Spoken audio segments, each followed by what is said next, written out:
नमस्कार। Stock market course for beginners के 6वें lecture में आपका स्वागत है। पिछले लेक्चर में हमने देखा था कि एंजल इन्वेस्टिंग, वेंचर कैपिटल और स्टॉक मार्केट में मेनली क्या डिफरेंस है, और हमने ये भी देखा था कि विवेक और योगेश की कंपनी जनरल कंसल्टेंसी ने तय कर लिया था कि अब उन्हें आईपीओ के जरिए फंड रेज करना है। चलो तो देखते हैं कि आईपीओ की क्या प्रोसीजर होती है। आईपीओ की इस पूरी प्रोसेस को SEBI, that is securities and exchange board of India, control करता है। सेबी कैपिटल मार्केट रेगुलेटर है। जैसे reserve bank of India, that is RBI, banks को रेगुलेट करता है, उसी तरह सेबी कैपिटल मार्केट को रेगुलेट करता है। तो आईपीओ के लिए फाइल करने के लिए सबसे पहले जनरल कंसल्टेंसी को कुछ इन्वेस्टमेंट बैंक्स हायर करनी होगी। फिर ये इन्वेस्टमेंट बैंक्स जनरल कंसल्टेंसी को आईपीओ से रिलेटेड चीजों के बारे में गाइड करेंगे और साथ ही उनका डीआरएचपी भी बनाएंगे। डीआरएचपी का लॉन्ग फॉर्म होता है draft red herring prospectus. Draft red herring prospectus में कंपनी की बिजनेस हिस्ट्री होती है, फाइनेंशियल स्टेटमेंट की हिस्ट्री होती है, कंपनी के प्रोमोटर्स और मैनेजमेंट की इंफॉर्मेशन होती है, कंपनी के फ्यूचर प्लान्स के बारे में बताया जाता है और कंपनी से जुड़ी लगभग सारी चीजें ड्राफ्ट रेड हेरिंग प्रॉस्पेक्टस में होती है। तो इन्वेस्टमेंट बैंक्स कंपनी को डीआरएचपी बनाने में हेल्प करते हैं और फिर ये डीआरएचपी सेबी के पास सबमिट किया जाता है।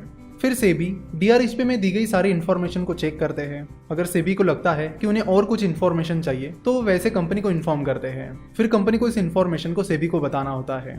तो अगर सेबी कंपनी की डीआरएचपी और डॉक्यूमेंटेशन से सेटिस्फाई हो जाती है तो सेबी उस कंपनी को आईपीओ का अप्रूवल दे देती है। तो जनरल कंसल्टेंसी ने भी अपने आईपीओ के लिए 2-3 इन्वेस्टमेंट बैंक्स को हायर किया और अपना डीआरएचपी सेबी के पास सबमिट किया। जनरल कंसल्टेंसी का डीआरएचपी और सारी इन्फॉर्मेशन चेक करने के बाद सेबी ने जनरल कंसल्टेंसी को आईपीओ का अप्रूवल भी दे दिया, जिसके बाद जनरल कंसल्टेंसी का आईपीओ लाने का रास्ता खुला हो गया। नाउ 2 तरह के आईपीओ होते हैं, फिक्स्ड प्राइस आईपीओ और book building IPO. Fix price IPO में कंपनी शेयर के एक फिक्स प्राइस डिसाइड करती है और फिर उसी प्राइस पर लोगों को उस कंपनी के शेयर खरीदने होते हैं। जैसे कि अगर किसी कंपनी ने अपने आईपीओ में शेयर की प्राइस 500 रुपये पर शेयर डिसाइड कर ली है तो जिन इन्वेस्टर्स को उस आईपीओ को सब्सक्राइब करना है उन्हें 500 रुपये पर शेयर की प्राइस पर उन शेयर्स को खरीदना होगा। आईपीओ का दूसरा तरीका है book building IPO. Book building IPO में कंपनी एक प्राइस बैंड डिसाइड करती है। चलो तो मान लेते हैं कि जनरल कंसल्टेंसी अपना IPO book building IPO process से लाने वाली है और कंपनी ने अपने आईपीओ की शेयर प्राइस 300 रुपये से 306 रुपये डिसाइड की है। तो जिन लोगों को जनरल कंसल्टेंसी के आईपीओ को सब्सक्राइब करना है, यानी जनरल कंसल्टेंसी के शेयर आईपीओ में खरीदने हैं, उन्हें 300 से 306 रुपये के बीच अपनी बिडिंग लगानी होगी और फिर जिस प्राइस पर सबसे ज्यादा बिडिंग आ जाएगी वो प्राइस फाइनल प्राइस हो जाएगी, जिस पर सारे शेयर्स इशू किए जाएंगे। तो जनरल कंसल्टेंसी ने अपना प्राइस बैंड 300 से 306 रुपये रखा है। प्राइस बैंड में जो सबसे कम प्राइस होती है उसे फ्लोर प्राइस कहते हैं। तो यहाँ पर 300 रुपये प्राइस बैंड की सबसे कम प्राइस है, इसलिए 300 रुपये फ्लोर प्राइस है।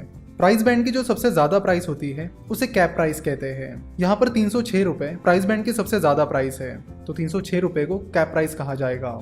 आईपीओ जनरली 3 दिनों के लिए खुला रहता है, तो जनरल कंसल्टेंसी ने भी अपना आईपीओ 3 दिनों के लिए खुला रखा, जिसमें सबसे ज्यादा बिडिंग 306 रुपये के लिए आई, जो कि उस प्राइस बैंड की सबसे ज्यादा प्राइस थी। 306 रुपये पर सबसे ज्यादा बिडिंग आने की वजह से अब जनरल कंसल्टेंसी अपने शेयर्स 306 रुपये की प्राइस पर आईपीओ में बेच देगी।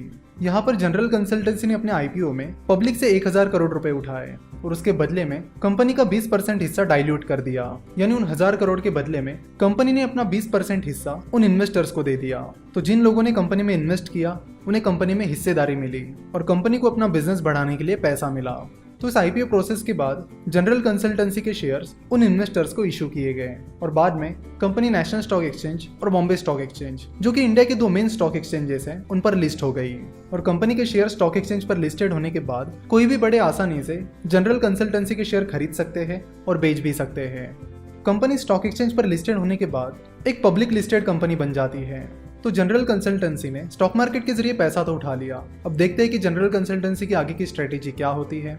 अगर आप जनरल कंसल्टेंसी के बिजनेस में इंटरेस्टेड हो और आप जनरल कंसल्टेंसी में इन्वेस्ट करना चाहते हो तो उसकी प्रोसीजर क्या रहेगी, इसे हम नेक्स्ट लेक्चर में विस्तार में समझेंगे। आशा करता हूँ कि आपको ये लेक्चर पसंद आया होगा। स्टॉक मार्केट के बारे में और जानकारी के लिए आप हमारी वेबसाइट www.finnovations.com विजिट कर सकते हो। हमसे जुड़े रहने के लिए आप हमें फेसबुक, ट्विटर और इंस्टाग्राम पर फॉलो कर सकते हो। वीडियो देखने के लिए आपका बहुत बहुत धन्यवाद।